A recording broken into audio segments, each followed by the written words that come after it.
You see the standard process in the back. Hang on, I'm on a different screen for 1 second.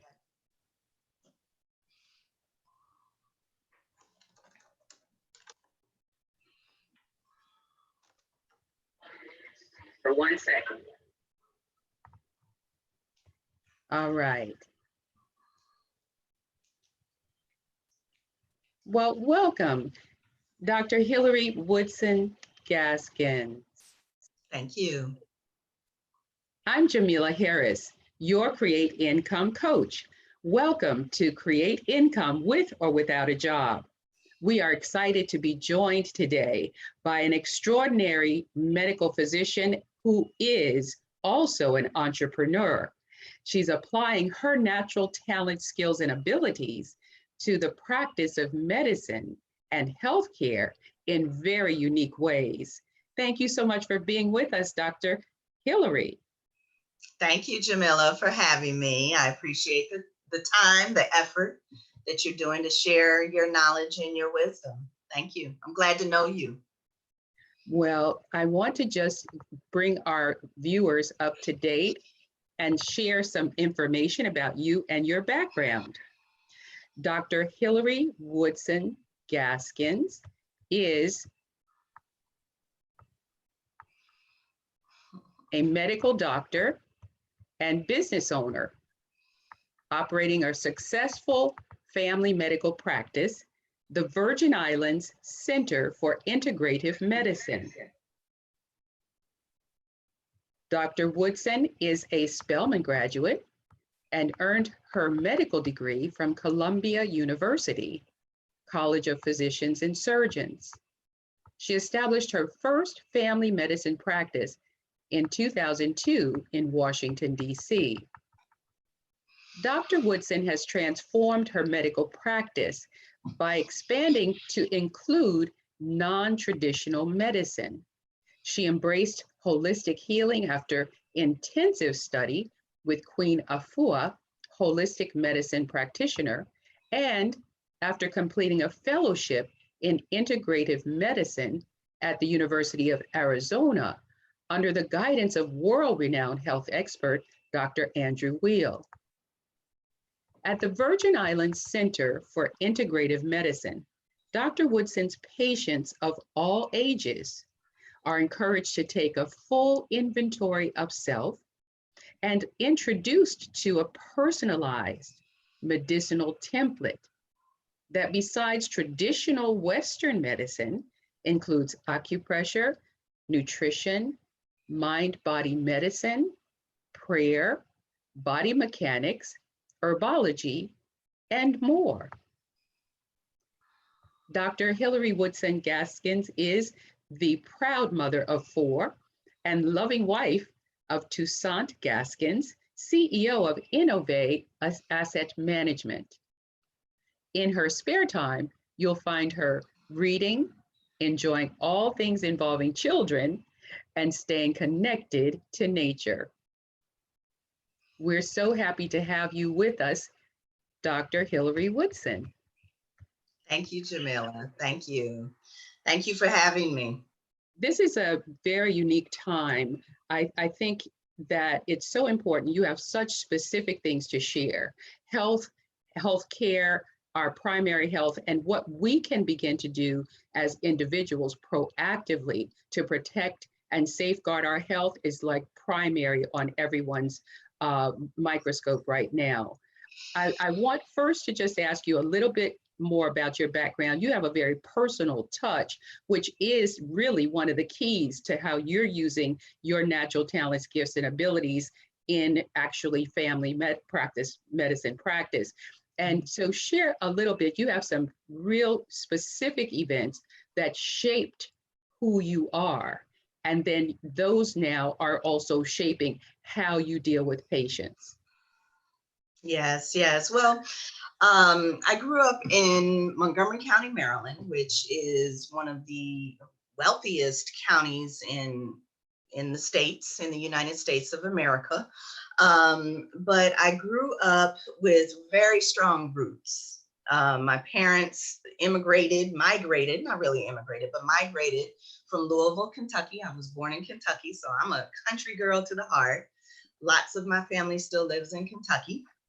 My grandfather has a park named after him in Kentucky. So my grandfather was a principal of the all-black school before integration, while schools were still segregated.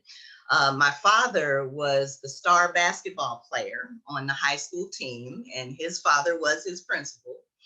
But my dad sought further opportunities. You know, he grew up in a small town in Kentucky, ended up going to college, ended up going to grad school, and there just weren't opportunities in Bardstown, Kentucky or in Louisville. So he moved our family to Washington, D.C. area, which most of you probably know is home to the federal government. So both of my parents were federal workers. They were government workers, you know, and there are a lot of us in the audience who are and were government workers. So there was a lot of security in that. You know, there was a paycheck coming until the political scene changed a little bit. So I don't remember the actual years, but in the Carter years, I think when Reagan was, when he was elected, they laid off a lot of people. My father was in the U.S. Public Health Service, so that's where I get my population health mindset. And he was a commissioned officer. So political shifts happened. My father was laid off. So that left my mother, who was working for Department of Defense, to kind of bring home the bacon. And, you know, for most of us who go from a 2-income to a 1-income existence, things shifted. Well, around that time, I was in junior high, in a county that had great educational opportunities. And I was a curious child. You know, I was the youngest of two. My brother was 5 years older than I was, and he was a mess. Like, he was the one getting in trouble, and I was, you know, I'm not going to watch him get in trouble. But over the years, you know, my grandparents would come back and visit us to Maryland every summer. We would go back home. So I remember very distinctly that my grandfather had a garden.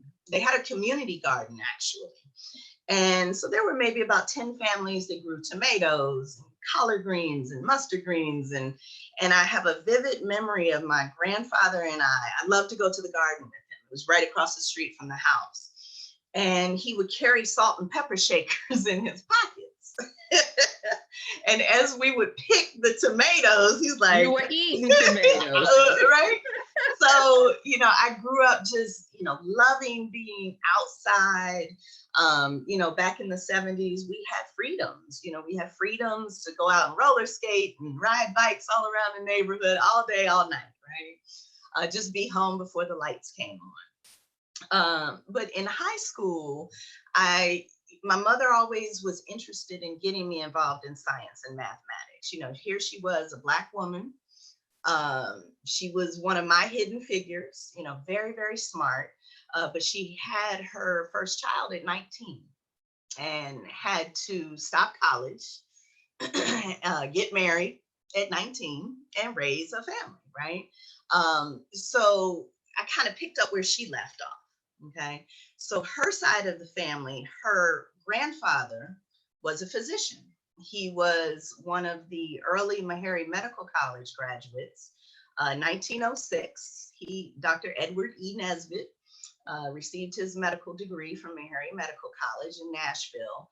And back then, I mean, it's 1906, you know, we had only been emancipated for less than 50 years, you know, and here my grandfather is getting a medical degree. You know, and so at that time, there were only, you know, medical schools for Black folks were Meharry and Howard. That was it. Okay, so I feel like I'm channeling, you know, just a lot that comes from, you know, my ancestors.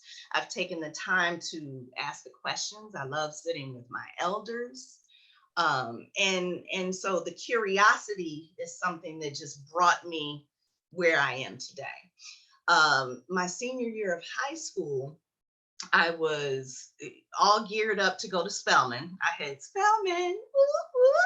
Jamila's my Spelman sister. Yes. I had gone on an HBCU tour, historically Black colleges and universities tour in 7th grade. And mind you, I'm coming from Montgomery County. There weren't a lot of Black people in Montgomery County in 1970s and 1980s. There were enough, but we were just getting there, right? So, we had a very strong church family, and they always did a HBCU tour because, of course, people in the Black church usually went to HBCUs. So in 7th grade, I fell in love with Spelman after this HBCU tour. So I marched through junior high and high school. I played sports. Remember my dad was a basketball star. So he had us dribbling and, shooting and running around. So I had a way to kind of channel things, but I also had this curiosity about science and math, which my mother was trying to keep pushing. So senior year of high school, I had applied to multiple places, gotten acceptances. Senior year is fun. It's supposed to be fun. And it was up until this point. I was chilling senior year. I was like, hey, I'm going to Spelman, whatever. And March 27th, 1988, my brother was murdered. He was murdered my senior year of high school, like, boom. What do you do with that at 17? Yeah, what do you do with that? So trauma has shaped my life from a very, very early age. So without even knowing it, I had to learn how to process trauma. I didn't just fall out and die. I kept living, right? I kept going. And so at the time, I had gotten a full ride to University of Maryland, which was literally 20 minutes away. I could stay on campus, but come home for dinner, catch the bus, maybe have to transfer 1 or 2 times to get home. I could have done all that. But my parents knew that I wanted to go to Spelman for 5 years. Here's this 17-year-old, and she's, has her mindset on Spelman. What did I like about Spelman? I love seeing Black people. Like, I didn't grow up with that. And these are like, I can talk to them about something. Remember, images and stereotypes have been pervasive since as long as we've known it about ourselves, but my parents helped, and my family helped connect me beyond, any bondages that I could have mentally, and say, Hillary, no, you're a queen. You're, lift yourself, deal with it, focus on it, do it. And so I decided to pen a letter to my parents at that age and tell them, because I was trying to process, this was my best friend that I lost. He was that person to me, and my parents, come to find out, they were going through their things, and so there was a lot going on that you don't know as children, right? We don't know everything. We think we do, but we don't. And so when this bomb dropped, I was like, okay, let me pull back to my family. Let me stay close to them. Let me stay with them, and let me grow still up under their leaf, right? My mother was like, it was a letter. I wrote a letter, big, long, boo letter. And she came in my room and brought my dad in. And when my dad came in, because he was not a man of many words, may he rest in peace. But he came into, I'm like, uh-oh, what are they getting ready to tell me? And they said, Hillary, listen, go to Spelman. Go. Because we know, the term Black girl magic was not a term there. But they were like, we know that you have it, and we want you to go someplace where we know you're going to be supported in developing that. Because my counselor in high school tried to discourage me from going to Spelman, mind you. Oh, no, you need to go to Duke University, University of Maryland, University of Illinois, Champaign. No, I'm going to Spelman. Where's Spelman? I don't know. You don't know? You need to go look it up. It's in Atlanta, Georgia. 350 Spelman Lane Southwest, Atlanta, Georgia, 30341. Right, Jamila? 30314. I'm sorry. 14. Yes. I'm sorry.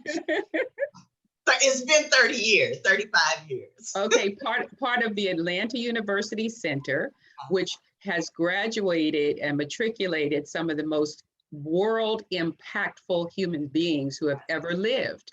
Morehouse College across the street from Spelman, of course, produced Martin Luther King Jr., Maynard Jackson, the first Black mayor of Atlanta. Just, I mean, if you countless people, Atlanta University, you know, you have John Hope Franklin and classics, the W.B. Du Bois. I mean, Atlanta and the Atlanta University Center with Spelman, Morehouse, Clark Atlanta University, Morris Brown, and the Theological Seminary. And Morehouse Medical School. Remember, Morehouse Medical School had just started in the 80s. Morehouse has its own medical school since the 80s, which was phenomenal for that to actually even come into existence. Because as you mentioned, Meharry and I mean, that was it. That was Meharry and Howard. That was it. So this is a center of education that is rich in history, and it instills values and a fierce survival mode. We stand on the shoulders of some of the most dynamic human beings in the world. Yes, and they were women, you know, and to be in that space of being a young woman, you know, kind of coming out of her cocoon, you know, and it was like there wasn't the sexism piece. If it was, we were looking at it from a whole different angle, like, you know, it was a beautiful place to grow up. And I'm so thankful that my parents recognized that for me, you know, and said, no, in spite of what we're all dealing with, go, you'll be okay. We'll be okay, because we're still connected. You know, so that rootedness, you know, one of the things that I wanted to talk about is, what are you rooted in? You know, what are your roots right now pulling from? Because the leaves have been blown around. You know, Jamila and I know about experiencing 2 Category 5 hurricanes. All the leaves were gone off the trees, 100% of them. There were some trees that broke and fell and died, but the majority of the trees are still standing. I'm looking out of my office window now. They're still standing and they grew more leaves. So what are you rooted in? You know, I know what I'm rooted in. I pull from my great grandfather, Dr. Nesbitt. I pull from my grandfather, who was a gardener, because I love fresh fruits and vegetables. You didn't have to tell me to eat my okra twice. I liked okra. I liked tomatoes. I didn't like green beans. You know, I tried to stick them under the table every once in a while. And we didn't even have a dog, but I pretended like we did. Oh, so, you know, the rootedness is, for me, is my faith, you know, and I honor everybody's faith. You know, we're in the season of Ramadan right now for the Muslim faith. You know, you don't have to be religious to fast. I came home from work last night and my 8-year-old was like, oh, I don't want dinner, I'm fasting. Okay, like, why? Like, we're a Christian household, you know, why are you fasting? Oh, I just don't want to eat anything. I can do it. Okay, and he didn't. You know, he woke up this morning like, can I get some Frosted Flakes? Sure, but have an orange also. So, you know, it's about balance. It's about balance. You know, you and I grew up on a seesaw. Did you have a seesaw in your neighborhood park? Absolutely. And up and down and up and down and up. You know, and there are times when we're down. Like, I get that people are down right now. You know, I'm scared for my own business, you know? So, oh, she's a doctor, she's okay. No, I'm not. You know, oh, she's a realtor, she must be. No, she's not. We're all not fine. And that's okay. But I'm not going to be here. I'm going to figure out how to get that balance back. So sleep is important. I'm sorry, Jamila, I'm segueing a little bit, but, you know, I think it's just important to kind of tell a story. You know, what is your story? We all have one. What is yours? And is that really the story, or are you just talking? Because some of us talk to ourselves and tell ourselves lies. So, what we need to do right now is kind of release a lot of that. I tell my patients, I want you to give permission to yourself to be different right now. All the stuff that you used to carry around, emotional baggages, physical ailments, anger management issues, addiction issues, irresponsibilities, all of those things. Give yourself permission to be somebody different right now. That's how you break habits. You break habits by change.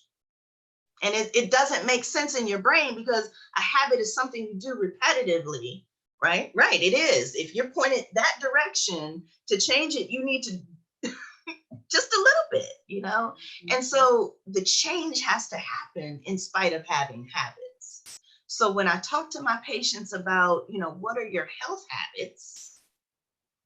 People look at me like, what? What do you do to stay healthy? What do you do? I sleep. Number one, I get sleep. And if I can't sleep, I find something to help me sleep. Sleep is important. Absolutely important. All of us perimenopausal women and men going through the male form of it called andropause, where you lose your testosterone and you start getting the man boobs and your erectile dysfunction. I mean, we all have stuff. And if you don't understand that to change your stuff, you have to change habits. And you have to allow yourself permission. Give yourself permission to be like, God, that wasn't a good thing I've been doing.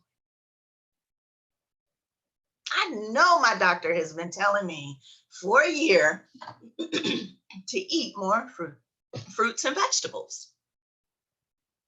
The colors of the rainbow. Do we all remember that? Let's write it down. Roy G. Biv. He was a person in my mind. ROYGBIV. Roy G. Biv. Red, orange, yellow, blue. No, Roy G. Sorry, Roy Green, blue, indigo, violet. Like the colors of the rainbow are so important to eat.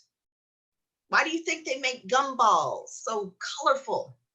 Because we're drawn to things that have color. Animals are drawn to things that have color. And if your roots aren't pulling up anything into your body, into your spirit to give you that nourishment and to give you those nutrients, you're not going to show the right colors, right? And your body is going to say to you, hey, I don't feel good. I'm tired. I'm sluggish. I'm stressed. I can't hold my neck, and okay, your body is talking to you. Are you going to tell it the same story? Or are you going to tell it a different story? So we have to remain curious. Well, if you're not curious, you have to, number one, get curious about yourself. Like, okay, let me remove all distractions. That's a really difficult thing for people to do. Let me turn off everything for 4 hours while I'm awake. Woo. A lot of people are like, I don't know if I can. Tell yourself a different story. Yes, you can. Yes, you can. Are you suggesting, Dr. Hillary Woodson, that we turn off a cell phone, turn off the computer, turn off the TV, turn off things for 4 hours? Is that what you just said? Take a day and time. You can do it. Give yourself permission to do that. Yes, you can. Okay, so if you can't do 4, for all of my people out there who are scared of that number, what's the difference between 4 and 44? It doesn't matter. It's the concept I want people to get, right? 60 minutes. How many seconds are in 60 minutes? 60. How many seconds are in 60 minutes? 3,600. What are you going to do in 3,600 seconds? What are you going to do in 10 seconds? Wow.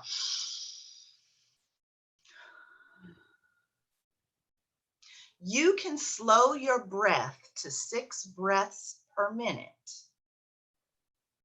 to 5 breaths per minute. Everybody put their timer on 60 seconds right now. Let's do a little thing. Everybody I'm allowing you, I'm giving you permission to use your electronic device to set the timer for 60 seconds. I'm going to set mine. Jamila, you set yours. 60 seconds on the timer. That's 1 full minute, right? Yes. 5, 4, 3, 2, 1. We're just going to breathe. Inhale for a count of 4. Hold for a count of 7. Exhale for a count of 8.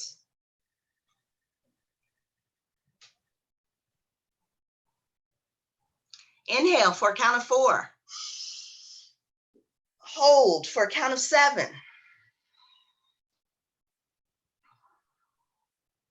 Let go for 8. Let go of that for 8. Let it go. Inhale for a count of 4. Hold it for a count of 7. Let it go. Just let it go. Let it go. By now our shoulders are doing this. Inhale.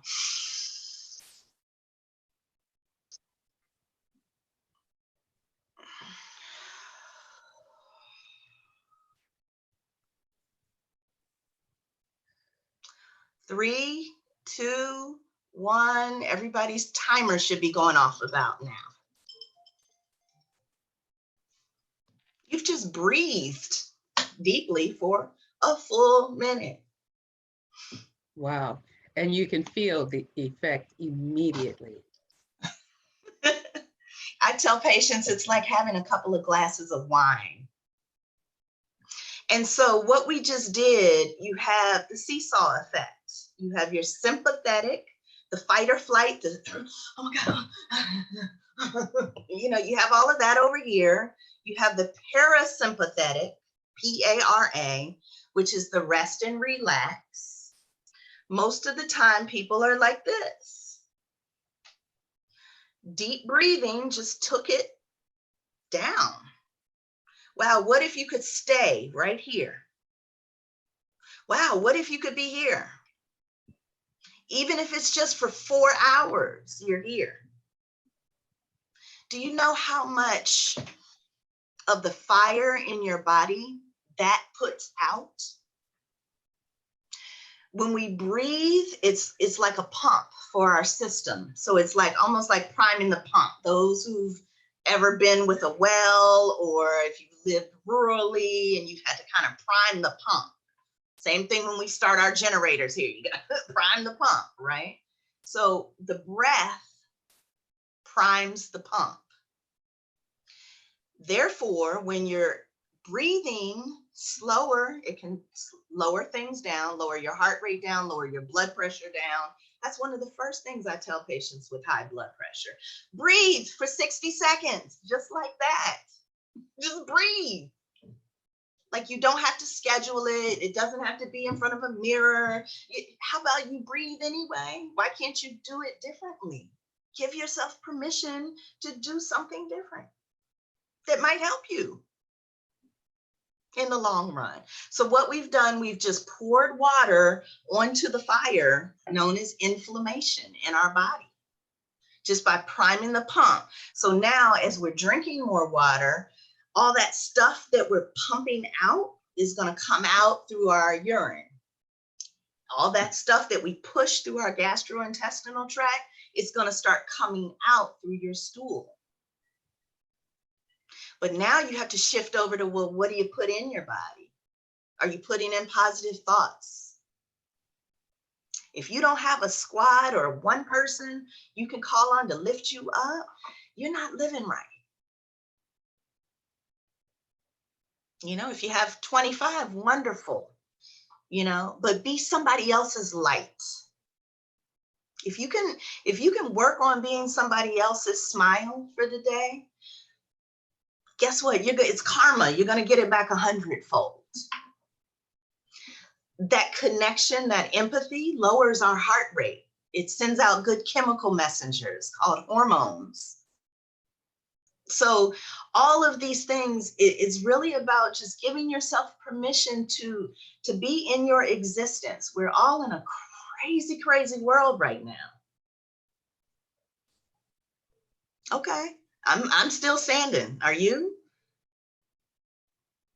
If not, okay, well, while you're sitting, you can do some arm stretches, just to kind of get some of that tension out of your neck. Let's try that now. Let's do this 25 times. Everybody put down whatever. Stretch your arms straight out, not up here, not down here, straight out, and just do circles 50 times. Just as we're talking, just backwards. Do it backwards. This forces you to take a deep breath. This is all rib cage stretching. Our bodies want to move. They don't want to sit in a chair all day. I know my arms are getting tired too. Are yours, Jamila? No. Breathe. I've been practicing my upper body exercise though. Uh-oh, watch out. Planks, here we come. Uh-oh, that's a whole nother story is the end. We'll work on that next visit, right? Trying to return to sleevelessness. And all we did, that wasn't even a full 60 seconds, y'all. That's 3,600 more seconds, or 360 more seconds that we just did something, that helps kind of prime the pump. Our bodies want to move. Our bodies, if you're not walking, stretching, bending your neck regularly, breathing deeply, if you haven't gotten into that yet, please start.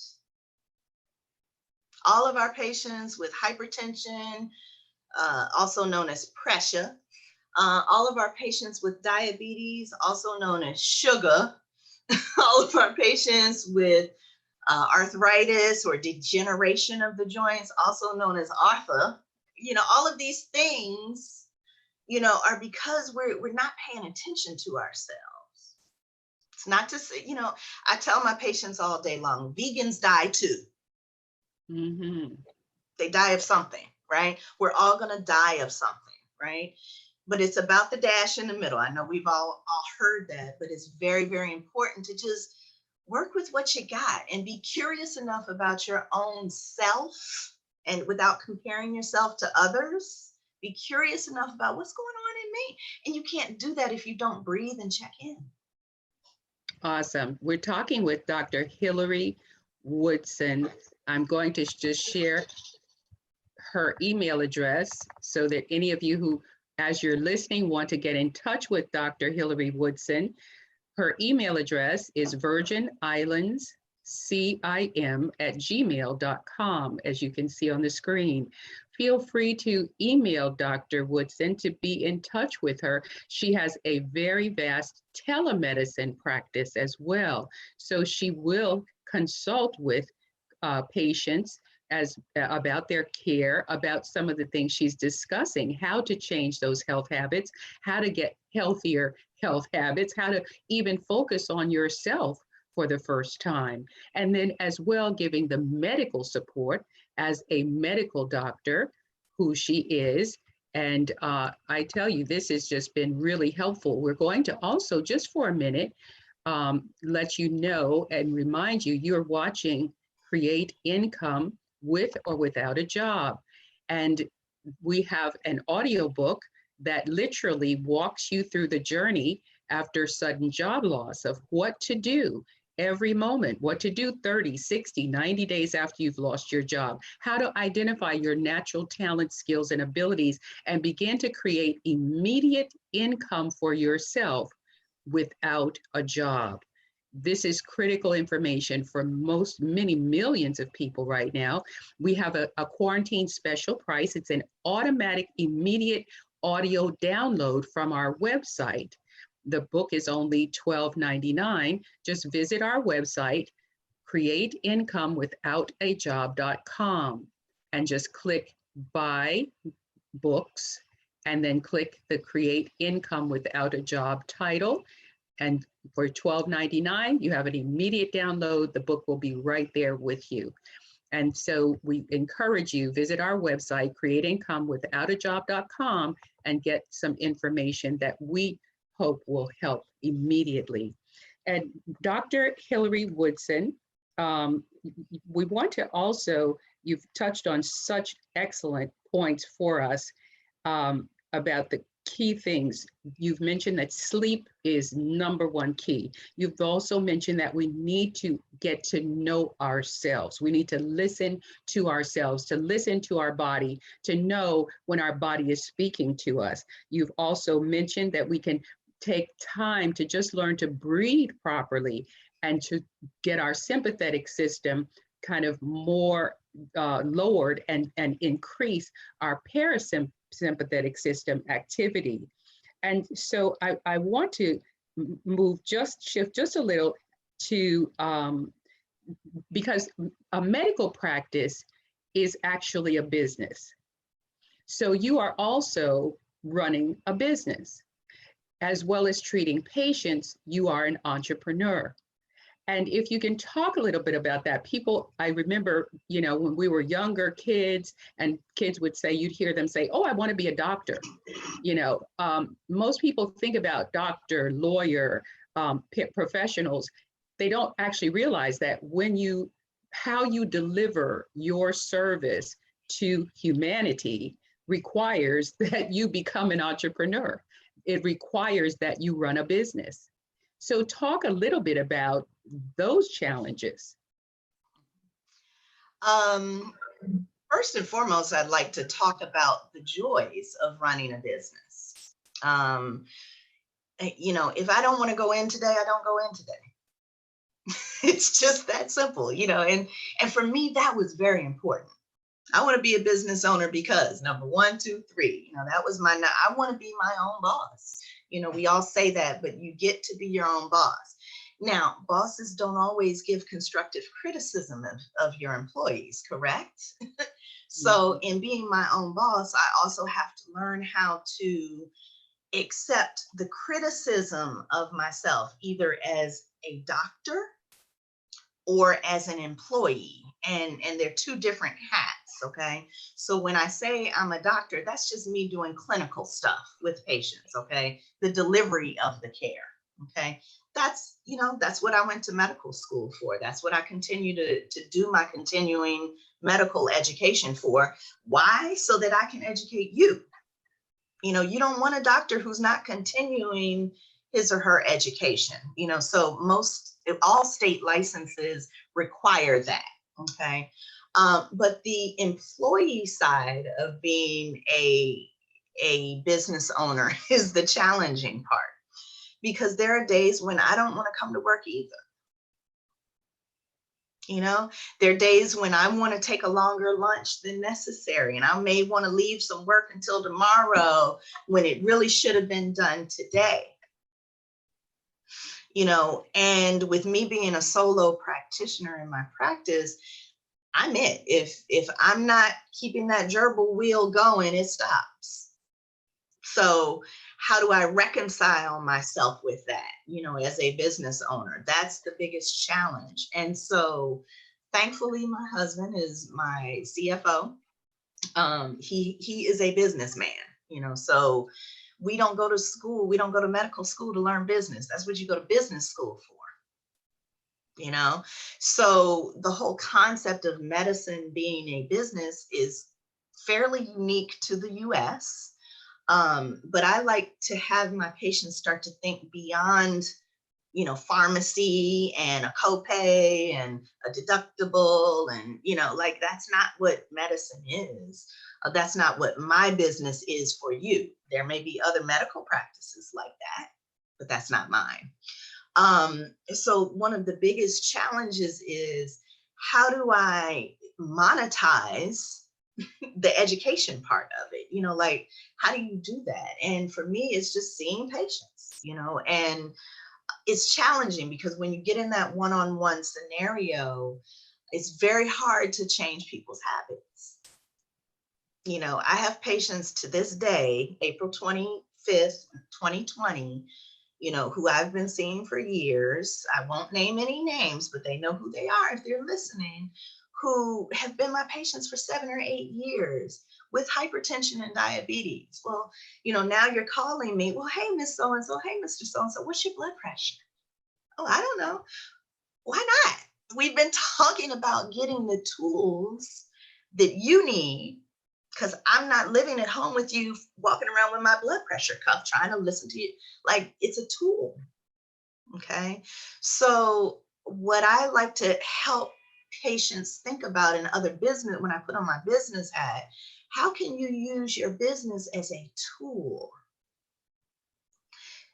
And not a selfish tool. I mean, there are selfish business owners. We get that. One of them is our president. He's a selfish business owner, and he's showing that in how he runs our country. But there are non-selfish business owners. So it's a choice that you make with your business. What are you going to do? Right now, I am becoming more selfish because I need my sleep. I don't want to be looking at the camera all day doing telemedicine. I got to run a business still, right? I got to get my SBA loan. I got to get, talk to my accountant. There's stuff that goes on. And I always laugh when I hear little kids say, I want to own my own business when I grow up. I'm like, do you? Oh, no.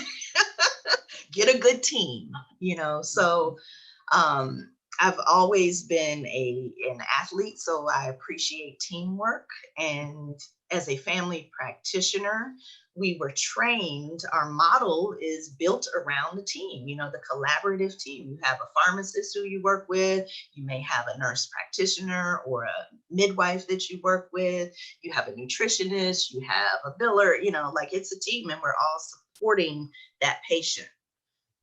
But remove that and put it over into your life, whatever you do. Do you have a team supporting your business to move it forward? A lot of us as business owners try to do it by ourselves. It's a big no-no. Mm-hmm. And I don't care how educated you are. I'm highly educated, but if I don't have to do accounting, I don't want to do accounting. I will hire somebody to do that. So the challenges come with, the uncertainties of future, it's the same personal stuff that we put and transpose onto our businesses. Oh my God, are people still going to come? Oh my God, how am I going to continue to do things the same when the environment is different? You got to shift. So thankfully, I've already been working on that individually, and I feel more capable of running a business. You see what I mean? If I had stepped into business first without working on myself and all of those things that I needed to kind of deal with, I ain't perfect, just like you're not, right? So what I tell folks, I was laughing with Jamila. Some of us are a little older than others. And in my mind, I'm still 25. But I grew up with a cassette recorder, the old school cassette recorders that had the little pause button. And for those of you who remember that sort of pause button, you had to push it and then it kind of got caught. And to unpause it, you had to push it again, right?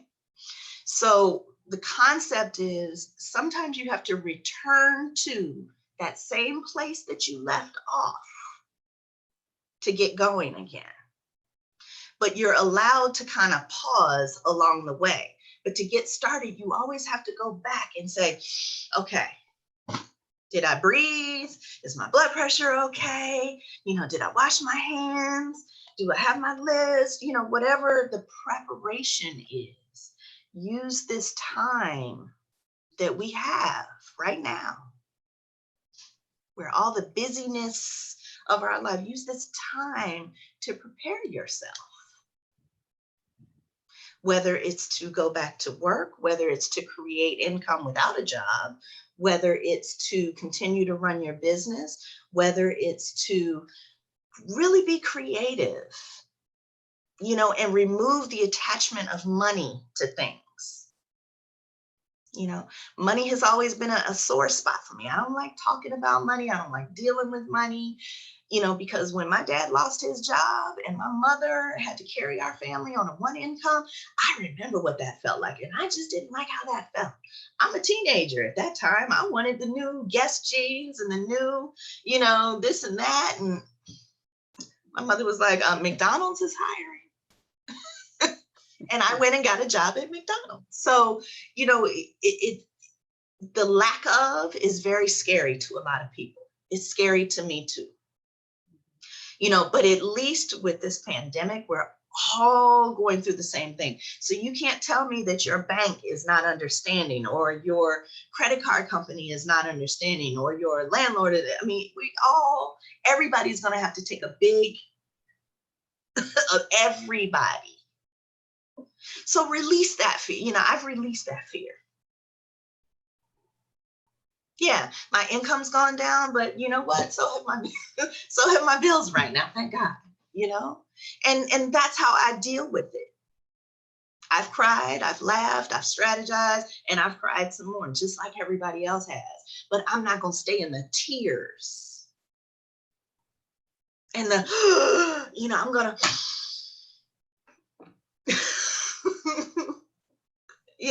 You got to do something different now and give yourself permission to do that. This is such a substantial point that you're making. And in the audiobook, Create Income With or Without a Job, actually, the first thing that we recommend and help people learn to do is to face their financial fears and then release that. Because and how to develop a 90-day transitional budget, because you in order to move forward, you actually have to release the fear, just the fear of lack, the fear of not having money.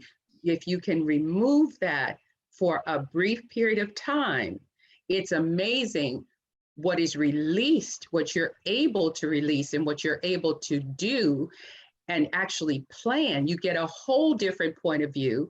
You're able to actually take that time to learn to know yourself, your natural talents, gifts, and abilities, and take time to almost meditate on, okay, what do I know how to do? And who do I know? And how can I get someone to pay me to do this today? That was the exercise that I had to do for myself. I didn't have any training or anything. Earlier in our discussion, you mentioned Ronald Reagan being elected and your dad being downsized from his federal position. And I had a federal job, and I lost my federal job in that same 1980, which ended up really through 1984 and 85 as a recession, a major recession in the United States. So I walked that journey. And so as I sat on the floor of the apartment that I was getting ready to be evicted from, after my car had been repossessed, after I'd already used up my 6 months of savings, after unemployment had run out, and I had no idea where my next dime was coming from. This is something that I had to do. I had to refocus on what is it that I have that I'm gifted at, that I already know how to do. Yes. And then how do I get somebody to pay me to do that? And so that's such an essential point. You're talking about releasing that fear of lack of money. If you can do it for 1 month, 30 days, 60 days, 90 days, you will actually birth some things and start creating income, which you had never imagined possible before. And Jamila, to take it a step further, people get scared of releasing things.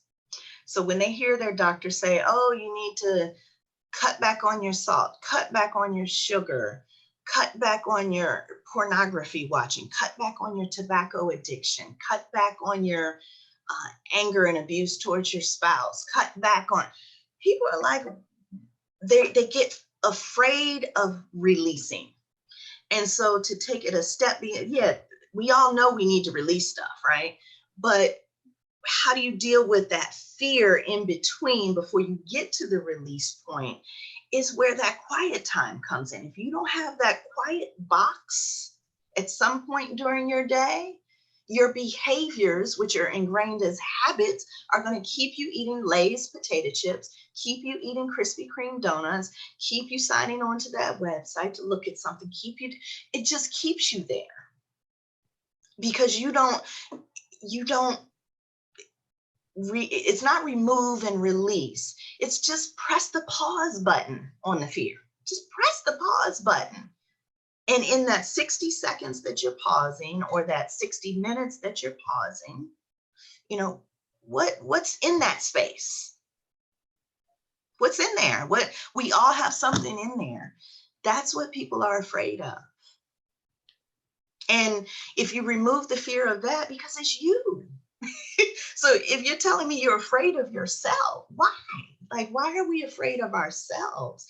Love yourselves. Whatever your faith or religion, love yourself. Like, start there. Because can't nobody else do it like you can.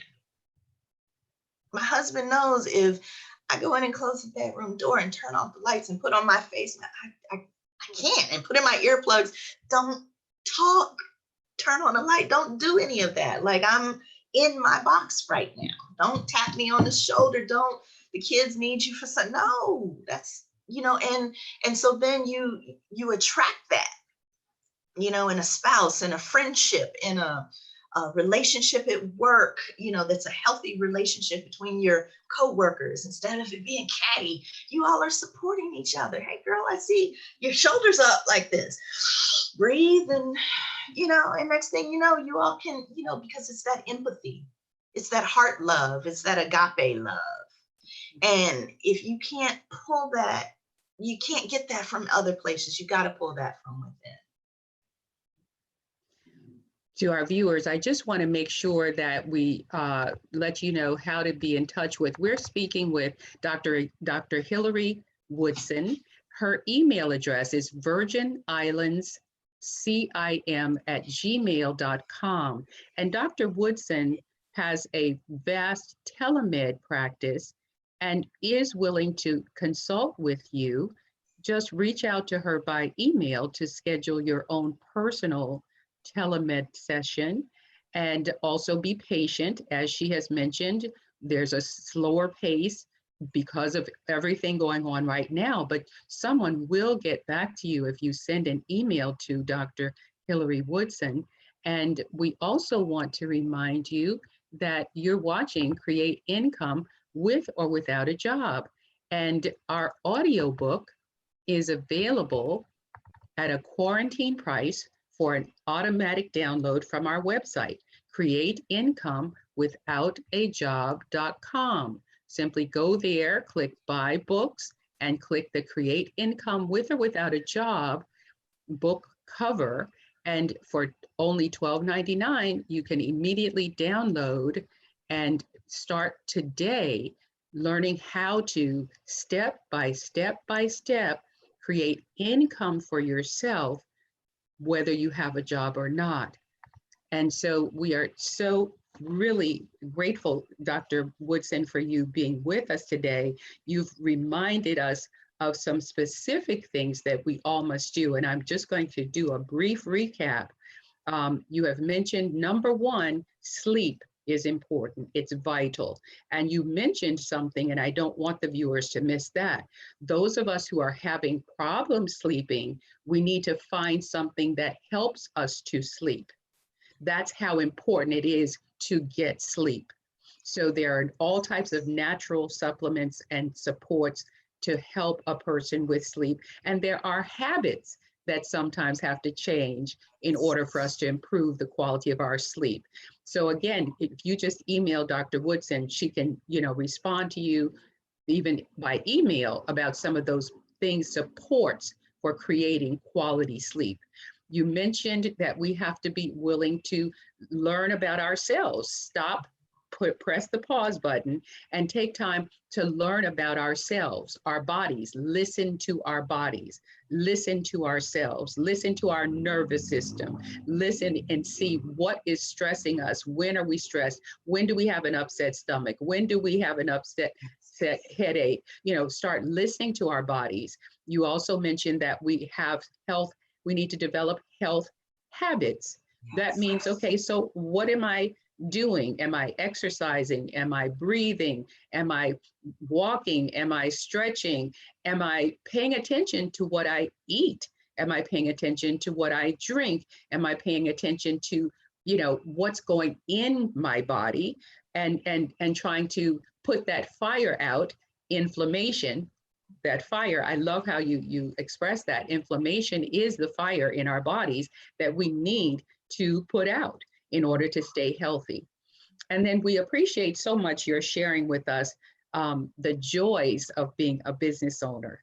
And I share with you, I absolutely love being an entrepreneur. A lot of people fear that, but I think as we go through the age that we live in now, and hopefully with our Create Income with or Without a Job program, a lot more people will be able to embrace that, because you're going to get a chance to look at your natural talents, gifts, and abilities, and create income for yourself and your families from that. So Dr. Hillary Woodson, you are a treasure. I can personally say that it is just extraordinary to have someone with a medical practice with full, thorough, deep medical technology and knowledge, but who also has now embraced holistic and dealing with the whole person, so that the whole mind-body connection and everything that supports Western medicine, but that supports your body, is available to us. And thank you so much for walking us through that journey. And you stay safe and stay healthy, and your family as well. And we wish you absolute success and continued prosperity with your family practice, Virgin Islands Center for Integrative Medicine. Thank you, Jamila. Thank you for having me. Look forward to speaking with whomever. Love to share knowledge and love.